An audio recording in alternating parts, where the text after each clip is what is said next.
Aku harap nggak bingungan ketika ngelihat suatu preparat bisa langsung kalian tebak itu apa.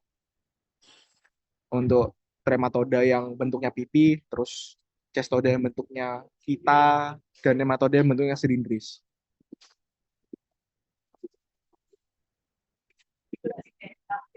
Yang hari ini kita bahas bakal ada 10 spesies. Jadi teman-teman semoga betah mendengarkan tutor hari ini. Dari famili pertama bakal aku bahas Trichostrongyllidae. Di spesies pertama ada Trichostrongylus axei. Aku skip buat klasifikasinya karena tadi aku udah jelasin juga di praktikum. Spesiesnya Trichostrongylus axei. Pinang definitifnya ada sapi, kambing, domba, menjangan, babi, kuda, keledai, dan manusia. Predileksinya ada di abomasum. Pasti kan bertanya-tanya, kenapa kok bisa di lambung? Padahal selama ini kita membahas cacing itu rata-rata telurnya itu udah dipecah di lambung dan akhirnya mereka pergi ke usus halus, ya kan? Jawabannya adalah karena rata-rata di famili ini yang ada di abomasum itu mereka udah beradaptasi karena pecahnya ada di lambung. Jadi mereka tubuhnya juga udah beradaptasi dengan yang ada di lambung. Entah dari kutikulanya, entah dari bagian-bagian tubuh yang lainnya. Jadi mereka bisa adapt di pH yang rendah kayak gitu. Stadium infektifnya ada di larva stadium 3. Terus untuk morfologinya dia langsung aja ke gambar. Sama yang tadi aku udah jelasin di praktikum, Trichostrongylus axei dia memiliki excretory notch. Benernya setiap cacing punya excretory notch, punya alat buat mengeluarkan ekskresinya. Cuma di Trichostrongylus axei terlihat itu menjadi pembeda. Nah, membedakan excretory notch dengan vulva itu ada di tempatnya, di letaknya. Seperti yang gambar yang tadi aku udah kasih ke kalian, preparatnya yang udah aku kasih, excretory notch itu rata-rata ada di tengah ke anterior. Dia lebih dekat dengan bagian anteriornya. Beda dengan vulva yang ada di bagian bawah. Dan juga untuk membedakan apabila kelihatan ada exofagus maupun intestin, itu pasti adalah excretory notch. Beda dengan vulva, di mana vulva itu dekat dengan telur uterus dan kawan-kawan, saluran reproduksi seperti itu. Dan untuk yang jantan, walaupun sering kali nggak kelihatan, mereka punya spikula yang tidak sama panjang. Rata-rata mereka kelihatannya tuh ketika masih di dalam, jadi pas keluar kadang tuh nggak terlalu kelihatan panjang bedanya. Tapi ketika di dalam, ketika dilakukan preparat natif kayak gini, itu kelihatan beda panjang. Siklus hidupnya dia simpel aja. Ketika telur udah keluar bersama feses, mereka berkembang di lingkungan menjadi L1, L2, dan L3. Nah, L3 ini masuk ke dalam, L3 ini nempel di rumput dan termakam bersama rumput dan berkembang jadi dewasa di abomasum. Terus kawin, bertelur lagi, dan akhirnya keluar lewat feses lagi. Kayak gitu.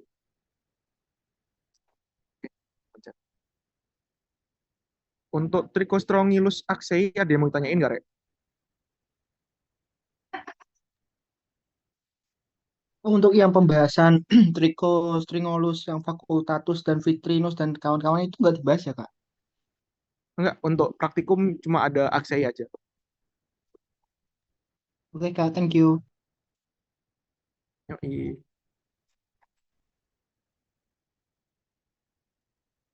Aku lanjut ya. Atau ada yang mau tanya lagi buat Trichostrongylus axei? Kak mau nanya, untuk yang Uh-uh. excretory notch itu ada di jantan sama betina kan? Iya benar, ada di jantan sama betina. Semuanya punya. Berat, berarti membedakan cuma, maksudnya ciri khususnya tuh ya excretory notch itu tadi. Cumaan. Iya, untuk membedakan dengan spesies yang lain. Oke. Makasih, Kak. Oke, jangan sampai salah ya, Rek. Nanti kalau misalnya penunjukan ke excretory notch. Biasanya kesalahannya orang-orang itu dia be- susah membedakannya dengan vulva. Pakai triko aja tadi. Kalau kalian melihat ada exofagus atau ada garis lah dari yang atas, dari sini. Dia sejajar dengan garisnya, mendekati garisnya, itu excretory notch. Dan nggak ada bentukan seperti telur-teluran di sini. Oke, kalau gitu aku lanjut ke Haemonchus contortus. Langsung aja ke inang definitifnya. Ada kambing, sapi domba, sakado, dan ruminansia. Predileksinya ada diabomasum. Stadium infektifnya larva stadium 3.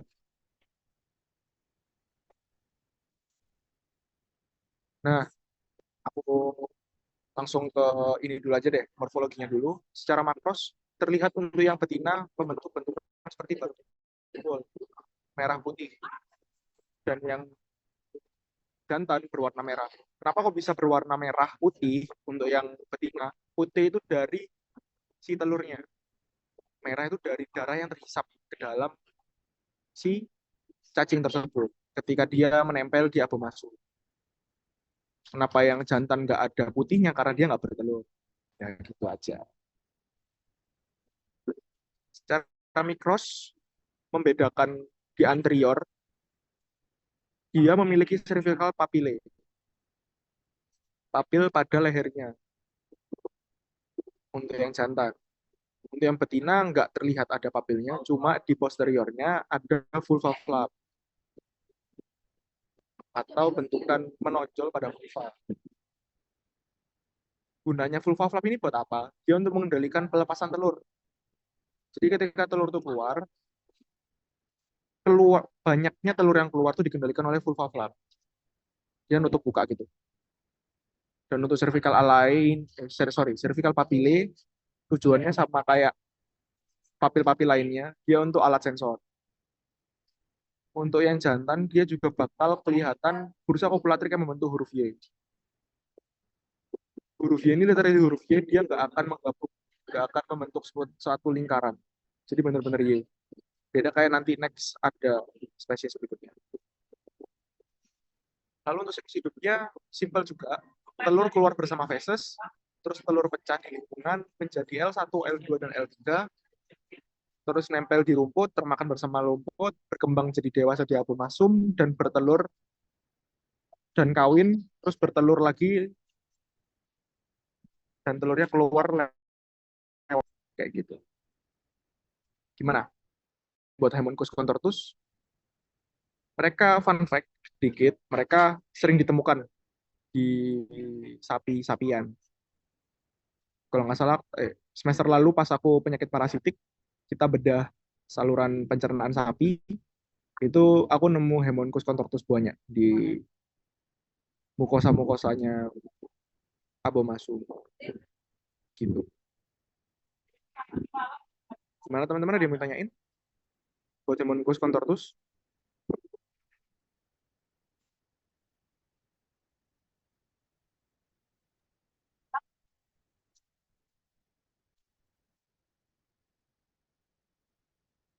Gimana?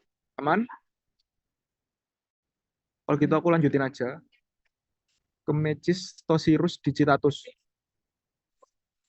Inang definitifnya ada di ruminansia juga, tapi beda, ada di domba, sapi, zebra, kerbau, dan juga babi. Predileksinya ada di abomasum juga, stadium infektifnya di larva stadium 3. Masuk ke morfologi aja. Secara makros dia itu terlihat kecil, dia juga punya, pada cacing betina ini punya efek Barber Pole, kayak Haemonchus, cuma nggak terlalu kelihatan, karena dia apa? Kecil. Kelihatannya itu cuma kayak merah-merah aja. Terus, ya nggak ada yang spesial juga sih di Mecistosirus digitatus. Langsung aja di secara mikrosnya dia, perbedaan yang paling mendasar dari dia dengan Haemonchus tadi, dia nggak punya vulva flap buat yang cewek, buat yang betina. dan dia nggak punya, dia membentuk capit kepiting pada bursa kopulatriknya. Beda kayak Hemonkus yang membentuk bentukan Y. Kalau di mulutnya benernya nggak terlalu kelihatan juga. Mulutnya tuh agak menonjol, mas seringkali nggak kelihatan. Dan untuk siklus hidupnya juga sama aja. Telurnya keluar bersama feses, terus pecah jadi L1, L2, dan L3, nempel di rumput dan termakan bersama rumput, berkembang jadi dewasa di abomasum, dan kawin, terus bertelur, dan telurnya keluar lewat feses. Gitu. Untuk Mecistosirus digitatus ada yang mau tanyain nggak? Nggak bingung ya sama Hemonkus?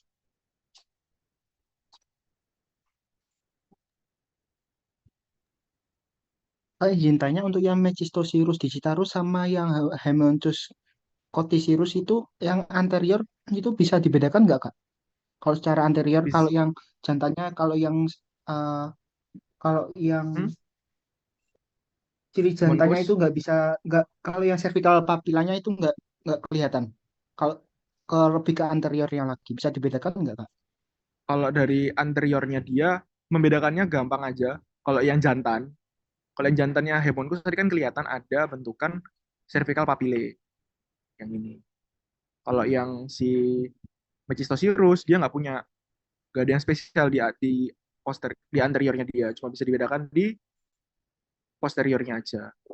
Itu menjawab karena dia juga menyerang hewan monogastrik, yaitu babi. Dia kan nyerang babi juga. Ketika ada di monogastrik, rata-rata parasit itu tidak terlalu membutuhkan alat sensorik yang lebih spesial, lebih lagi. Jadi nggak, karena cuma ada di satu tempat aja, langsung nggak perlu diraba-raba ini di mana, kayak gitu. Gimana Prayudo? Jawab kah? Kalau yang cervical alenya itu lebih ke apa? Kalau ditampilin lebih ke anterior, itu kalau misalnya yang betina itu kan kalau di anterior kan nggak punya cervical papilla. Kalau membedakan dengan yang Mechistosaurus digitoris itu bisa nggak Kak kira-kira? Oh, nggak bisa dibedakan. Sama, Kalau cuma dari nggak bisa, posterior, dari anterior aja, harus dari posterior. sama ya Kak berarti bentukannya ya. Kalau Iya, bener. kalau yang oke, thank you Kak. Oke. Gimana yang lain ada yang ditanyain? Kalau gitu aku lanjutin ke famili Metastrongylide. Dia yang definisinya babi, rata-rata, babi hutan, beruang, dan juga ruminansia. Lebih diverse. Terus predileksinya ada di bronki dan bronchioli, atau percabangannya dari bronki. Stadium infektifnya ada di larva stadium 3. Untuk ciri khususnya dia punya 3 bibir sejajar. Bentukannya kayak roti, cuma karena ini jadi preparat, jadi kelihatannya cuma 3 aja. Aslinya dia ada 6, di depan sama di belakang. Gitu. Untuk secara anteriornya dia punya bursa kopulatrik yang seperti cakar. Eh, seperti cakar sehingga dia bentukannya yang bagian panjang, nggak terlalu maju. Kayak yang tadi Haemonchus panjang sampai bentuk Y ataupun yang bentuk capit kepiting.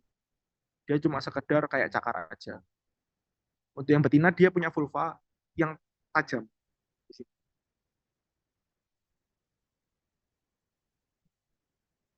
Gitu. Terus untuk siklus hidupnya dia dari telur yang keluar berfeses, dia menetas jadi L1. Nah, ketika dia menetas jadi L1, dia termakan cacing tanah, bisa pas telur ataupun L1. Di cacing dia berkembang menjadi L2 dan L3, cacingnya termakan sama babi, masuk ke usus babi, menembus ke aliran limfe, lewat aliran limfe dari usus babi, terus pergi ke glandula mesenterica, langsung ke migrasi ke paru-paru dari glandula mesenterica. Di paru-paru, di bronki dan bronkiolus, dia berkembang menjadi cacing dewasa, lalu kawin bertelur ke usus lagi. Mereka kawinnya di usus, jadi agak bulat ya. Bertelur ke usus lagi, terus keluar ke feses lagi telurnya. Gimana? Buat Metasrongylus apri ada yang mau ditanyain?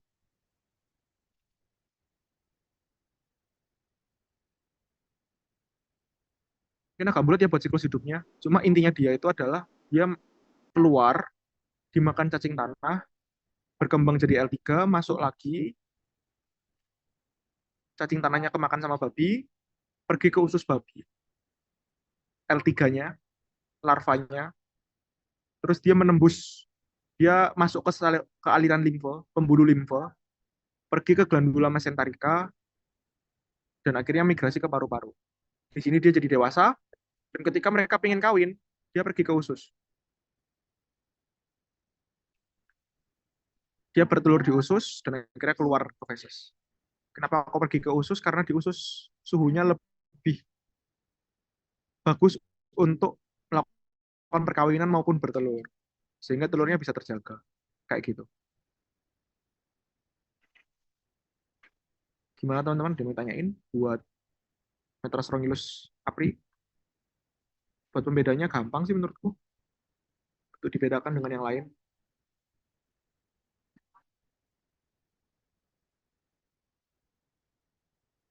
Kalau nggak ada yang mau ditanyain, aku lanjut ya. Ke famili Aquaridae. Pertama ada Aquaria spiralis. Dia menyerang unggas, terutama ayam, kalkun, dan merpati. Inang perantaranya lewat isopod. Isopod itu sejenis serangga kecil. Biasanya ada di batu-batuan, di tempat-tempat lembab. Spesiesnya Porceloleaphis armadillidium vulgarum. Tapi nggak usah dihafal, jawab aja isopod. Udah menjawab. Predileksinya dia ada di proventriculus dan juga di esophagus. Cuma sering kalinya ada di proventriculus. Udah dapat anatomi terapan semua kan? Jadi bisa kebayang tempatnya di mana. Terus stadium infektifnya larva stadium 3. Buat morfologinya secara mikros, dia punya kordon. Kepencet. Punya gorden. Namanya kordon di sini. Dia punya dua, di kanan dan di kiri. Karena dia nggak beranastomose atau bergabung. Kordon ini tujuannya buat apa? Membantu menempelkan cacing pada jaringan inang. Jaringan proventriculus sama ataupun esophagus. Terus perlu diingat dia nggak punya bentukan bulbus-bulbus di pinggir-pinggirnya. Jangan sampai kekecoh kayak tadi pas praktikum. Lalu untuk di posteriornya dia punya boat shaped right spicula yang seringkali itu lebih besar. Dan emang tujuannya dia apa?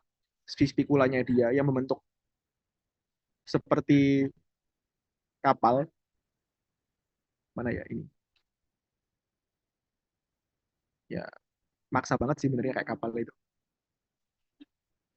Tujuannya buat apa? Berperan utama dalam membuka vulva betina. Sedangkan yang di kiri, yang slender left spicula yang bagian kiri, itu tujuannya dia lebih ramping. Tujuannya untuk memberikan dukungan tambahan ketika penetrasi ke vulva betina. Cuma seringkali aku di lapangan nggak menemukan terlalu jelas besarnya, besarnya, perbedaan besarnya. Soalnya seharusnya tuh yang satunya tuh lebih tebal, satunya lebih panjang, tapi tipis. Satunya tebal dan pendek. Nggak terlalu kelihatan kan? Kayak gini kan nggak terlalu kelihatan ya. Cuma sekedar di teori aja sih. Kalau misalkan ada hal ini di UAS nanti. Terus siklus hidupnya juga simple. Telur keluar bersama feses, terus termakan isopod, dan pecah di dalam isopod, menjadi L1, L2, dan L3. Isopod yang punya L3 termakan oleh ayam, lalu di dalam proventriculus ataupun esophagus, dia larva berkembang jadi dewasa. Jadi dewasa, dia kawin, bertelur lagi, terus keluar lagi lewat feses. Kayak gitu. Ada yang mau tanyain buat Aquaria spiralis?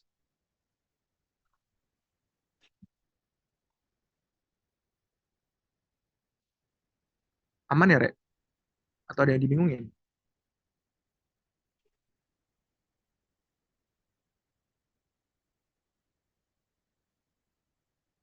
Atau ada yang mau diulang? Kalau aku kecepatan, bilang aja nggak apa-apa.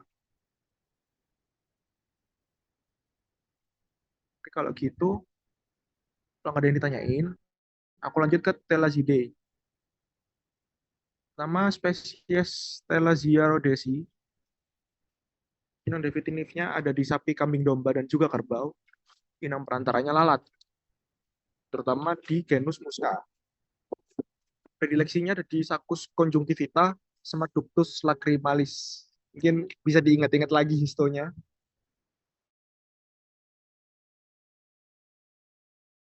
Stadium efektifnya ada di larva stadium 3. Lanjut untuk morfologinya. Oh, dia punya nama lain, namanya Milky White Worm. Karena apa? Bentukannya kayak susu. Ya, warnanya sih, putihnya putih susu. Ini secara makros, kalau kalian temuin itu pastinya sering kalinya Thelazia rhodesi. Dia ada di kantung air mata. Untuk morfologinya dia secara mikros, bentukannya paling mencolok, dia punya kutikula yang tajam-tajam. Sebenarnya ngomong tajam tuh nggak, jangan ditulis tajam, nanti pas ditanya ciri khusus, dijawab aja kutikulanya menebal, membentuk garis transversal. Udah, gitu aja cukup. Garis transversal maksudnya apa? Garis-garis transversal. Garis-garis ke bawah. Untuk memudahkan kalian menghafalkan, dia membentuk bentukan yang emang tajam-tajam. Kayak duri. Sebenarnya nggak duri juga sih. Penebalannya kayak kasar. Terus untuk siklus hidupnya Thelazia rhodesi, ketika feses keluar,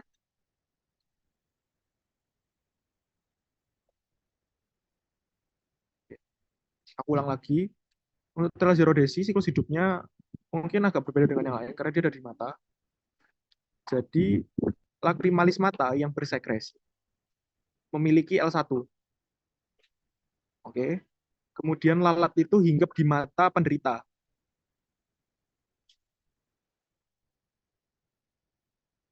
Terus L1 itu tadi yang sudah L1 masuk ke dalam lalat yang hinggap di mata, lalu berkembang di usus lalat melalui oral. Nah, di lalat itu dia berkembang menjadi L2 dan L3. Berkembangnya itu di usus dan ovarium.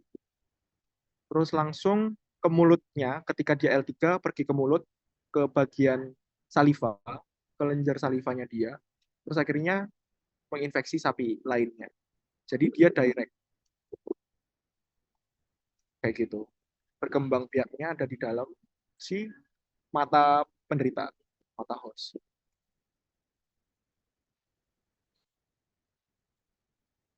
Ada yang mau ditanyain buat Thelazia rhodesi?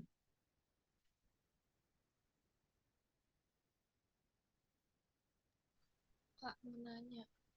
Ya, Itu kan kalau yang lainnya kan kayak telur keluar lewat feses. Kalau hmm. Thelazia rhodesi begitu juga apa enggak? Enggak, dia enggak keluar lewat feses. Dia keluarnya lewat sekresi lacrimalis mata atau sekresi air mata-mata. Hah? Sekresi dari air mata. Oh, berarti telurnya tuh ada di air matanya. Terus kalau Benar. semisal ada vektor itu lalat muska yang hinggap, terus Hmm. nanti kehisap lalat, terus berkembang di lalat, terus nanti lalat menularkan kayak gitu. Uh, perlu diganti dikit. dia yang menular itu bukan dari telurnya, tapi telurnya itu sudah berkembang jadi L1. Bingung nggak? Jadi di mata itu telurnya sudah ada, terus berkembang jadi L1, dan L1 ini yang pergi ke lalat, lalat yang hinggap. Jadi nggak dari telur pindahnya, dia dari L1. Nah, L1 ini di dalam usus lalat bakal berkembang jadi L2, L3. Nanti L3-nya ini yang bakal nyerang ke sapi lainnya. Kayak gitu. Jadi agak dimajuin sedikit siklusnya. Majuin satu fase. Gimana? Apakah bingung? Aman, Kak. Aman ya? Oke. Buat morfologinya gampang sih. Agak serem lihat kayak gini di mata gitu. Kayak tajam-tajam. Ya. Kayak gitu aku lanjut ke Oxyspirura manson. Inang definitifnya dia ada di ayam dan kalkun. Inang perantaranya adalah kecoa. Siapa yang takut kecoa? Saya. Dileksinya ada di membrana nikitans. Stadium infektifnya larva stadium 3. Langsung aja, morfologinya secara mikros, dia itu kalau menyerang unggas, benar-benar kelihatan menutupi mata. Karena pertama, mata unggas lebih kecil. Beda kayak si ruminansia yang tadi kita jelasin, yang tadi aku jelasin. Karena matanya lebih besar, walaupun ukurannya 11-12, ya kecilan Oxyspirura, cuma karena lebih besar, jadi terlihatnya lebih nggak terlalu menutupi mata. Cuma untuk Oxyspirura rata-rata itu menutupi mata. Jadi menutup kencing. Kasihan sih secara makros. Secara mikrosnya dia gampang juga, dia punya faring. Faringnya berbentuk seperti jam pasir atau hourglass yang ini. Dan itu jelas banget kelihatan faringnya. Untuk siklus hidupnya dia, ini mulai normal. Telurnya keluar lewat feses, terus dimakan kecoa, kayak nggak sengaja jadi L1. Bakal berubah menjadi L1, L2, dan L3. Terus kecoanya termakan ayam, larva di ayam itu yang L3 tadi keluar dari kecoa, yang dari kemakan, dan naik ke esofagus, terus ke faring, terus ke ductus lacrimalis. Jadi merangkak naik. Dari ductus lacrimalis dia akan pergi ke membrana nigricans. Dan di sana di membrana nigricans dia akan berubah jadi cacing dewasa, kawin dan bertelur. Telurnya ini kok bisa pergi ke feses? Dia lewat ductus lacrimalis. Dari ductus lacrimalis pergi ke usus dan akhirnya menempel bersama feses. Kayak gitu. Sistem ekskresinya. Ada mintanya nggak dari Oxyspirura mansoni?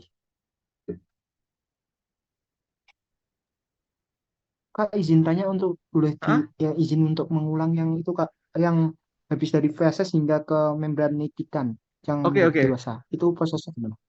Dari feses ya. Berarti dari membran nikitans ke feses atau feses ke membran nikitans? Dari feses ke membran nikitan untuk yang Oh, berarti dari cacing awal ya? dewasa. Ya Kak. Oke, kalau gitu aku jelasin lagi. Jadi dari feses yang berisi telur dimakan sama kecoa dan di tubuh saya. Nah, kecoanya ini kemakan sama ayam.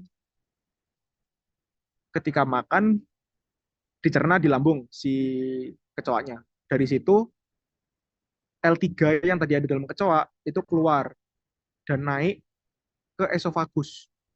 Terus pergi ke faring, lalu ke ductus lacrimalis. Habis dari ductus lacrimalis, dia pergi ke membrana nigricans dan jadi dewasa. Gitu. Terus di sana dia kawin, bertelur, dan telurnya akan pergi lewat ductus lacrimalis ke intestin. terus keluar lewat feses. Itu Prayudo. Oke Kak, terima kasih banyak Kak. Ya, sama-sama. Lanjut. Ada yang mau tanya lagi untuk Oxyspiro ramansoni?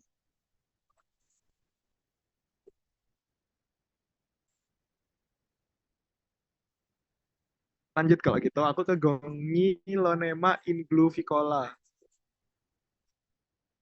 Langsung aja ke inang definitifnya. Ada ayam dan kalkun. Dia menyerang unggas. Dia punya inang perantara kecoa. Beda. Kecoa Jerman kalau kalian tahu. Serius, namanya di pasaran kecoa Jerman. Spesiesnya Blatella germanica. Predileksinya ada di mukosa atau submukosa dari crop. Stadium infektifnya ada di larva stadium 3.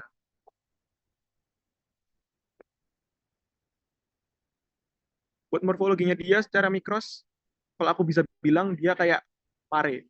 Ada yang tahu pare kan? Dia membentuk bulbus-bulbus, membentuk bungkul-bungkul penebalan di kutikulanya.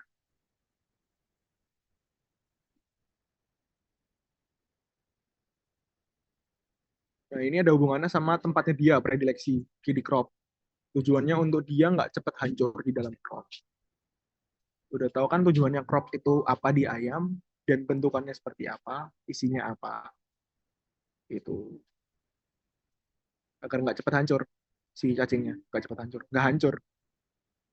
Siklus hidupnya dia simple, telur keluar bersama feses, terus termakan kecoa Jerman, terus pecah ketika kemakan kecoa, pecah di dalam kecoa menjadi L1, L2, L3, kecoanya kemakan sama ayam, atau bisa jadi ada beberapa jurnal mengatakan larvanya itu keluar dari kecoa dan termakan. Terus larvanya berkembang menjadi dewasa di dalam ayam, terus kawin di dalam crop, dia kawin bertelur dan akhirnya keluar lagi lewat feses.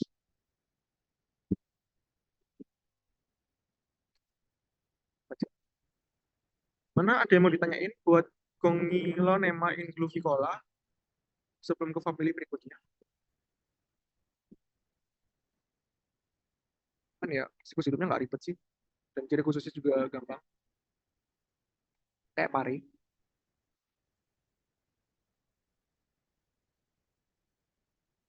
Lanjut ke family berikutnya, ada Cetaridae. Kemencet. Pertama, ada Stephanophyllaria didoesi.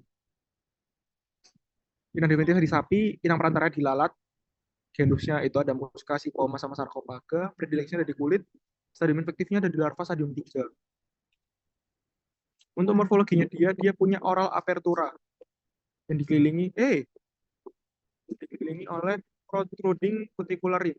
Protruding cuticular rim sesuai namanya itu adalah kutikula yang tampak menonjol di daerah mulutnya, di daerah oralnya. Gunanya untuk apa? Untuk membantu cacing dalam proses menempel pada jaringan inangnya.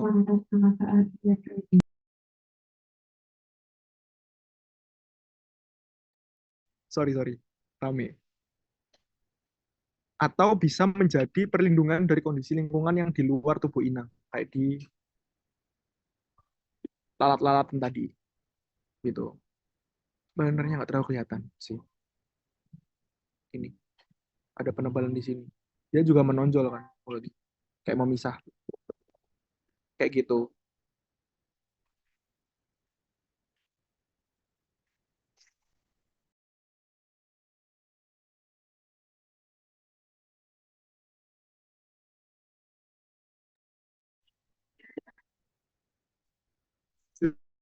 Untuk siklus hidupnya dia, ya nggak ada gambarnya, soalnya nggak nemu juga di Google. Kita ambil dari buku akhirnya. Jadi ini agak tricky guys. Kenapa mulai dari adult? Jadi cacing yang tadi udah bertelur, dia berkembang.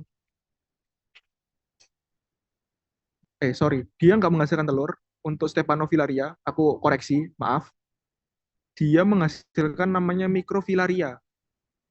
Nah, microfilaria ini membuat luka di kulit. Jadi dia bakal ada darah kulit. Jadi kalau kalian lihat Stephanofilaria dedoesi di internet, rata-rata yang ditemukan itu adalah di jaringan kulit karena dia infektif ke lalatnya sering ditemukannya di situ sebagai mikrofilaria. Bentukannya kayak apa? Bentukannya kayak telur tapi bukan kayak telur. Gimana itu jelasinnya? Bentukannya nggak bulat, nggak kayak telur. Cuma dia nggak kayak cacing yang panjang. Jadi kayak bentukan kecil-kecil. Nah, lalat yang datang, dia menghisap lewat kulit, akhirnya mikrofilaria ini tersedot di dalam lalat, dia menjadi infektif, menjadi stadium berikutnya, larva stadium 2 dan 3, 1, 2, 3. Nah, dia bisa pergi ke sapi lain lewat apa? Lewat aliran darah, di mana si lalat ini ketika menghisap sapi lain, otomatis L3 yang tadi ada di dalam lalat juga ikut keluar, migrasi ke jaringan, kayak gitu.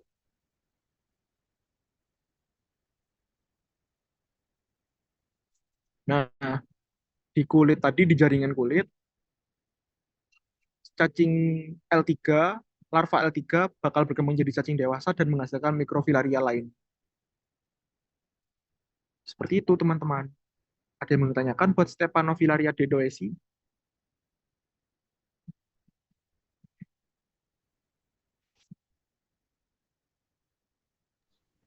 Kak, boleh jelasin lagi nggak, Kak? Oke, jadi untuk Stephanofilaria dedoesi, itu dia nggak menghasilkan telur. Dia menghasilkan yang namanya mikrofilaria. Mikrofilaria ini dia membuat luka di kulit, sehingga si mikrofilaria ini pergi ke uh, epidermis. Nah, di epidermis ini otomatis ketika lalat datang buat menghisap darah, kan mereka menembus kulit. Si mikrofilaria ini ikut masuk, ikut tersedot sama lalat. Jadi, ketika masuk ke lalat, mikrofilaria ini berkembang menjadi larva stadium 1, 2, 3. Cuma nggak terlalu kelihatan biasanya. Kelihatannya cuma larva stadium 3 di lalat. Terus larva stadium 3 ini migrasi lewat aliran darah. L3 ini migrasi lewat darah di mana si lalat ini menghisap sapi lain dan akhirnya larvanya ikut migrasi juga. Dari aliran darah dia pergi ke jaringan kulit lainnya. Di jaringan kulit, di dermis, dia dia jadi cacing dewasa dan menghasilkan mikrofilaria lagi. Nah, mikrofilaria pergi ke epidermis dan selanjutnya diulang lagi. Kayak gitu, Siskia. Ada yang mau tanyain? Apakah jelas? Oke, oke, paham, Kak. Makasih, Kak. Iya, sama-sama. Hmm, Kak, mau nanya. Iya, Mikrofilaria itu dihasilkan oleh cacing jantan dan betina atau bagaimana? Kan bukan dari telur kan dia. hmm, dia bukan dari telur. Sebenarnya sampai sekarang pun untuk penelitian mengenai Stephanofilaria ini dia nggak ditemukan jantan dan betina. Karena emang susah untuk menemukan Stephanofilaria, harus lewat preparat patologis. Jadi masih belum bisa terjawab. Dia dihasilkan oleh cacing yang jantan ataupun betina. Sejauh ini cuma teori aja sih. Dia dihasilkan oleh cacing betina dan jantan, tapi keluarnya bukan telur. Kayak gitu. Karena susah Oke, juga Kak. membedakan. Karena Makasih. kan kalau di cacing lainnya kan telur dia dikeluarkan lewat vulva kan. Nah, karena ini bukan telur, jadi vulva itu nggak ditemukan. Gitu. Gimana, Risma? Oke, Kak. Aman, aman. Makasih. Sama-sama. Kalau gitu aku lanjut ke famili berikutnya. Trichuridae terakhir di patut. Trichuris ovis. Pinang definitifnya dari sapi, kambing, domba, dan ruminansia. Predileksinya dari sekum. Stadium infektifnya ada di larva stadium 1.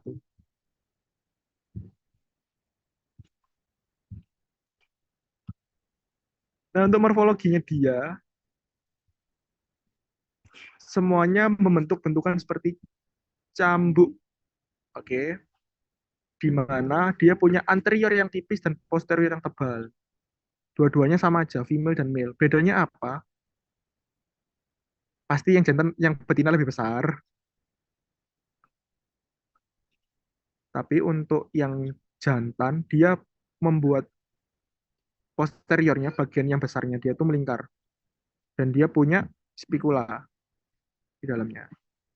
Secara sistematik kayak gini. Cuma untuk real life-nya, kelihatan lah dalamnya ada spikula.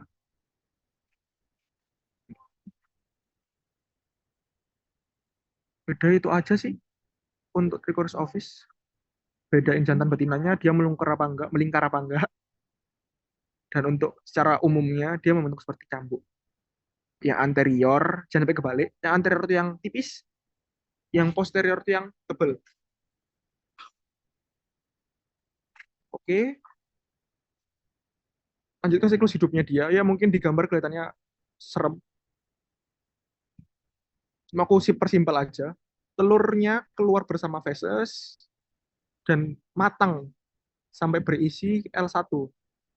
Ya, ini proses embriogenesisnya lah. Menjadi L1. Di lingkungan dan termakan. Langsung termakan.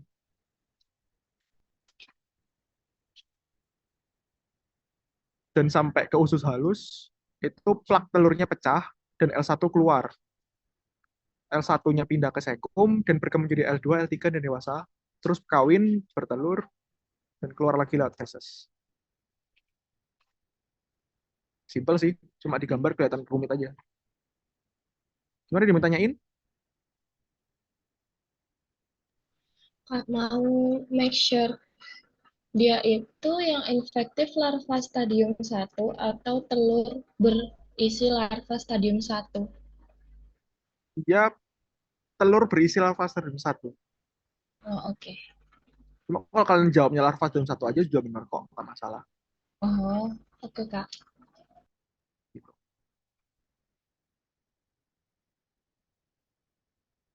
Gimana dia tanyain? Lagi.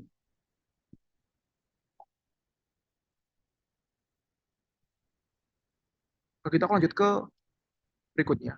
Ke film. Film berikutnya Acanthosepala.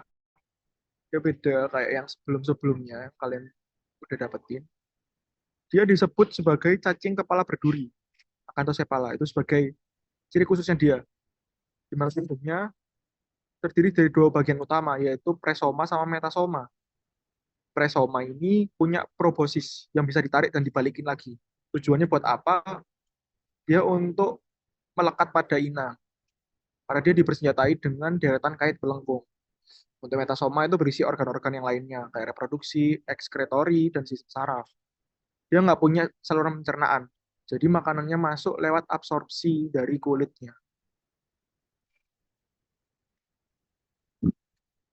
Di Acanthosepala, kita bakal bahas satu spesies aja, yaitu Macracanthorinchus hirudinaceus. Susah untuk namanya, jadi aku harap kalian hafalin. Untuk inang definitifnya ada di babi, perantaranya ada di kumbang kotoran dan kumbang air, predileksinya di usus halus, dan stadium infektifnya larva stadium 3.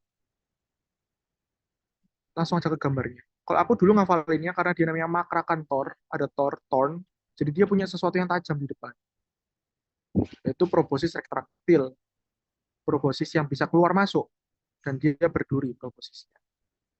Tujuannya apa ya tadi aku sudah bilang, untuk menempel pada dinding usus inang, bisa ditarik ke dalam tubuh lagi ketika nggak diperlukan. Gitu. Siklus hidupnya simpel juga. Telur keluar bersama feses, terus termakan kumbang, jadi namanya akantela, akantor, terus akantela, terus berubah menjadi cistaka.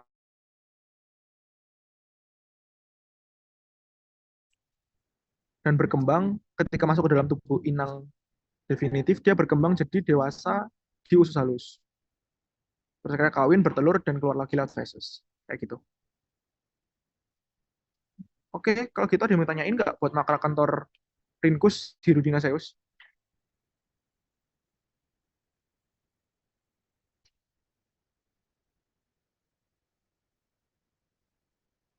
Mana teman-teman?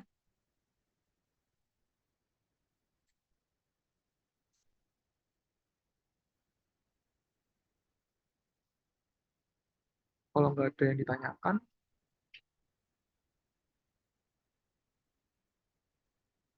post-test. Nggak. Ada yang mau tanyain nggak? Atau kalian mau post-test? Nggak apa sih, kalau mau. Aku tunjuk satu gitu. Kayaknya asik deh. Udah lama nggak tes-tesan. Gimana, Rek? Ada yang mau ditanyakin nggak? Halo, halo.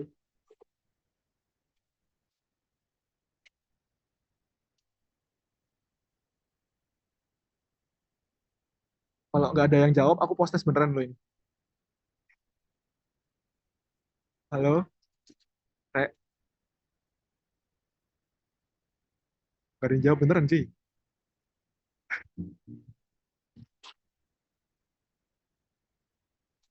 Kemit semua.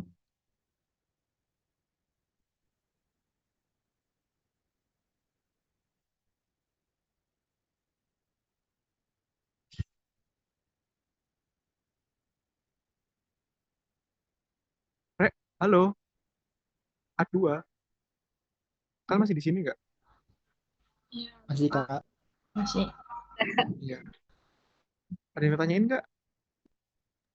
Atau mau post-test aja? Ya udah post-test aja ya, Rek. Belum ada yang ditanyain, Kak. Ayo. Oh, untuk menempel pada jaringan. Jaringan usus. Siskia.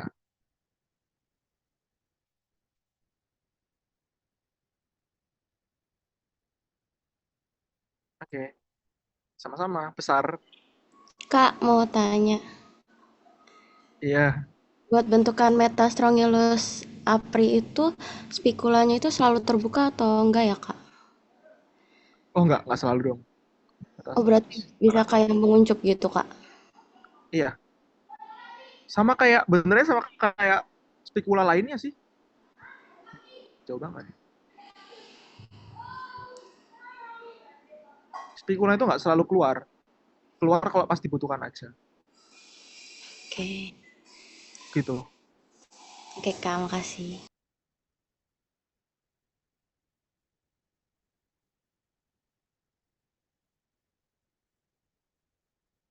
Kalian mau post-test apa enggak? Aku tanyain.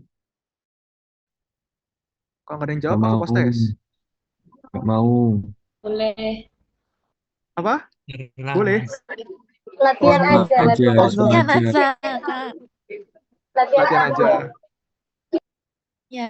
Oke, Iya. udah kalau bareng-bareng. Tapi harus dijawab loh ya, nggak boleh diem loh ya. Semoga. Janji, Kak, janji. Ya, ayo, apa ini? Spesiesnya dulu. Spesiesnya apa? Auricura spiralis. Ayo. Oke. Ciri khususnya? Ada kordon. Ada kordonnya. Oke, benar. Stadium infektifnya dia di? Larva stadium 3. Oke. Lanjut. Ini apa? Oxypirula mansoni. Oke, benar. Predileksinya di mana? Di membrana tiga. Membran ikan. Oke. Inang definitifnya di? Ayam Ayam kalkun. kalkun. Ciri khususnya Oxyspirura apa? Ada bentukan kayak jam pasir. Hourglass. Oke, benar. Sebutkan spesies cacing yang menyerang Abomasum ruminansia. Trichostrongylus axei sama Hemangopus Contortus sama Megistosaurus digitatus. Oke, bagus. Boleh, boleh. Benar. Ini perbedaan Thalassiya rhodesi sama Oxyspirura mansoni. Thalassianya gimana? Oxyspiranya gimana? Kalau Telesia itu kutikalonya kayak garis-garis transversal gitu kayak gigi tajam. Terus kalau oksisporanya yang kayak bentuk panjang pasir tadi, haringnya. Oke. Terus ada lagi nggak yang membedakan mereka? Inang definitifnya beda. Apa ini definitifnya Thalassiya? Kalau Telesia Kalau itu Thalassiya disapado. Oxypirura itu di ayam dan kalkun. Oke, benar. Thalassiya ada di ruminan, Oxyspirura ada di unggas. Ini apa? Gampang anjir. Spesiesnya Makran apa ya? Tadi yang berbentuk apa ya? Ayo. Kenapa? Chris Office. Oke, Dekoris office. benar. Teoris office. Terus kelaminnya apa yang ada di sini? Jantan. Betina. betina. Nah, Jantan. Betina. Betina. Oke, betina. Soalnya apa? Ada yang tahu nggak? Karena ada cambuknya. Soalnya yang Semuanya ada ada cambuknya dong. cambuknya tuh nggak melingkar posteriornya. apa ya? Posteriornya nggak melingkar. Oke, benar. Posteriornya yang nggak melingkar. Jangan kekecoh sama anteriornya ya, Re. Lanjut. Ini apa?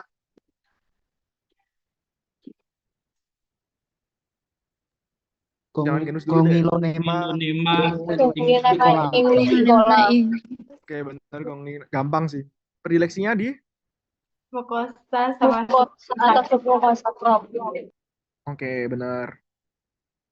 Ini apa? Yang punya vulva flap. Nah, aku jawab dong nomor 12. Ya udahlah. Spesiesnya apa? Haemonchus contortus. Oke. Hemangopus contortus. Tadi kan aku bilang itu vulva flap. Tujuannya ada vulva flap buat apa? Pengaturan pelepasan telur. Mengendalikan Oke. telur yang keluar. Oke, benar. Sebutkan spesies cacing yang menyerang saluran pernapasan babi. Ayo, yang menyerang saluran pernapasan babi adalah? Metastrongylus apri. Apri. Oke. Stadium Itu aja ya? infeksiusnya larva stadium 3. Oke.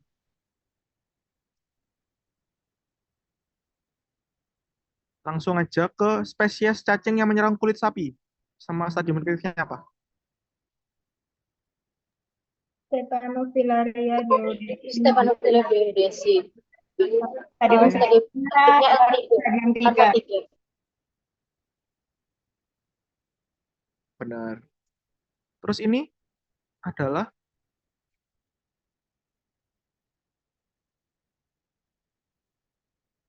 Ayo, ini apa? Terakhir, Makro. terakhir. Apa-apa? Makra So, nopal. Santroringus. Oke. Macracanthorinchus. Belakangnya apa spesiesnya? Yang lengkap dong. Hirudinacea. Hirudinacea. Predileksinya di mana? Khusus halus. Halus. Inang definitifnya? Babi. Dia bisa Macracanthorinchus itu berarti apa? Ada apanya? Di bagian mulutnya tuh ada bentukan penonjolan Proboscis retraktil. ketebalan. Proboscis retraktil. Benar. Ya, proboscis. Terus berduri. Oke. Udah sih segitu aja. Ada yang mau ditanyain lagi nggak?